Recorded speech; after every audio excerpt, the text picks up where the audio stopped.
పులకించే హరితవనంతో రమణీయమైన శోభతో నెల్లూరులోని అన్ని అవసరాలకు అత్యంత చేరువలో మంచి కనెక్టివిటీ కలిగి మనసును పరవశింపచేసే అద్భుతమైన గేటెడ్ కమ్యూనిటీ లేఅవుట్ లో ఓపెన్ ప్లాట్లు సేల్స్ ప్రారంభ ఆఫర్లు ఇస్తున్నాం.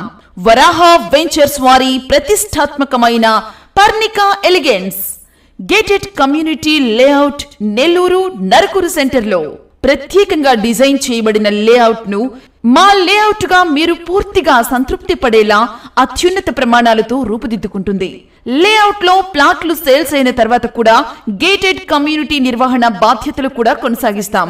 Atmakur bus stand, railway station, Nawabpet, stone house పేట, పప్పుల వీధి, children's park road, shopping malls, market, ప్రముఖ హాస్పిటల్స్, విద్యా సంస్థలు, చెన్నై, కలకత్తా జాతీయ రహదారులకు దగ్గరలో ఉన్న లేఅవుట్.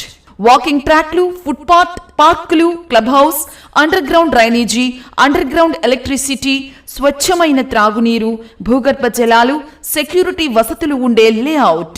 ఇల్లు, విల్లాలు, డూప్లెక్స్ నిర్మించి రెడీ టు లివింగ్ కు సిద్ధం చేసి ఇస్తాము. వివరాలకు 9154243015, 9390401954 ఈ నంబర్లను సంప్రదించగలరు.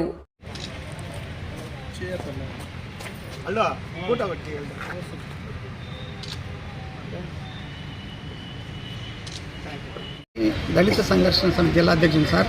మా బాపట్ల సత్యవతమ్మ జిల్లా యానా సమాఖ్య అధ్యక్షురాలు. మేమందరం కలిసి మన ఆర్డీఓ గారికి మా డివిజన్ తరఫునే కాకుండా జిల్లా తరఫున దళిత సంఘాల తరఫున మేమందరం ఒక రిప్రజెంటేషను ఒక అర్జీ ఇచ్చాం సార్. మన రాష్ట్రంలో జగన్మోహన్ రెడ్డి ప్రభుత్వం 17 వైద్య కళాశాలను నిర్మించారు సార్. అది చాలా గొప్ప విషయము. ఎందుకంటే వైద్య కళాశాల వైద్య విద్య కోసం ఇతర దేశాలకు పోయి వాళ్ళు ఆడ యుద్ధాలు చేసి వాళ్ళు దండుకొని అక్కడి నుంచి మళ్ళీ ఇక్కడ రావడం కష్టం అయిపోయి ₹1,00,00,000 పెట్టి సీటు కొనుక్కున్న వైద్య విద్య సక్రమంగా జరగట్లేదు సార్. అది ఇక్కడ మన జగన్మోహన్ రెడ్డి చేసిన మంచి పని. 17 కళాశాలలు పెట్టడము, ఒక్కొక్క కళాశాల ₹500,00,00,000 పెట్టి నిర్మించటము, సీట్లు కూడా కొన్ని జరుగుతూ ఉన్నాయి సార్. కళాశాలలో పాఠాలు కూడా జరుగుతూనే ఉన్నాయి. కానీ ఇప్పుడు అది ఒక ఎకరా ₹1,000 లెక్కన ప్రైవేటు వ్యక్తులకు ఇచ్చి మన సీటు ₹1,00,00,000 అవుతుంది సార్. ఒక సీటు కొనుక్కోవాలంటే అది ఎస్సీ ఎస్టీలకి చాలా అన్యాయం జరుగుతుంది సార్.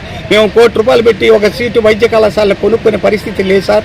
అది గవర్నమెంట్ సీట్ అయితే ఒక సంవత్సరానికి 17,000 పూర్తి అవుతుంది సార్.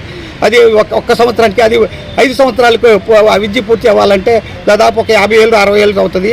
ఈ కోట్లు పెట్టి మేము కొన్ని ప్రైవేటు వ్యక్తులకు కొన్ని విద్య అభ్యసించడము, డాక్టర్లు అవ్వటం అనేది దళితులకి గిరిజనులకు చాలా కష్టం సార్. ఆ విషయమే చెప్పాము. ఎట్టి పరిస్థితుల్లో ప్రైవేట్ వ్యక్తులకు అమ్మొద్దు, ఈ వైద్య కళాశాలను అమ్మొద్దు సార్. అది గవర్నమెంటే దాన్ని నడపాలి, అది గవర్నమెంటే సీట్లు ఇవ్వాలి. ఇస్తేనే మాకు మేలు జరుగుతుందని చెప్పాము. తప్పకుండా దాని మీద గవర్నమెంట్ తెలియజేస్తానని ఆర్డీఓ గారు కూడా చెప్పాడు. తప్పకుండా ఆ కళాశాలను మాత్రం ఎట్టి పరిస్థితుల్లో ప్రైవేట్ పరం చేస్తే ప్రభుత్వం పడిపోయే పరిస్థితి వస్తుంది అని మాత్రం అంటున్నాం.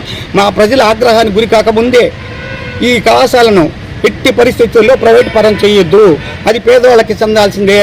అది పేదోడి వైద్య విద్య రావాలంటేనే ఈరోజు నారాయణలో పోతే ₹1,00,00,000 ఒక్క సీటు, ₹1,00,00,000 పెట్టి కొనుక్కునే పరిస్థితితో దళితుల్లో గిరిజనుల్లో లేదు. మేము అదంటే మేము వైద్య విద్యకి విలువైనటువంటి వాటికన్నిటికీ మేము దూరంగా ఉండి మీరే కొనుక్కొని మీరే గవర్నమెంట్ హాస్పిటల్లో డాక్టర్లుగా అయ్యి మీరే ఈ రాజ్యాన్ని ఏలుకుంటుంటే మా పరిస్థితి ఏంటి సార్? మేము దళితులకి వెనకబడి ఉండాల్సిందేనా? యానాదులు వెనకబడి ఉండాల్సిందేనా? మీ గిరిజనులందరూ కూడా విద్యకి దూరంగా వెనకబడి ఉండాల్సిందేనా? ఇది ఎంతవరకు న్యాయం సార్? ఇది వాళ్ళు చేసి ఏ ఊరు చేసిన మంచి పనిని మేము సమర్థిద్దాం, కాబట్టి చెడ్డ పనిని మాత్రం వ్యతిరేకిద్దాం.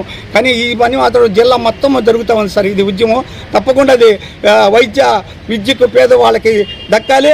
అదంతా పోరాటం చేస్తాం సార్. మేము ఖచ్చితంగా ఇది ఒక్కరితో కాదు, మేము అందరం కలుపుకొని అందరూ మన విద్యా సంఘాలందరినీ కూడా దళిత సంఘాలు కలుపుకొని ఉద్యమాన్ని నడుపుతాం సార్.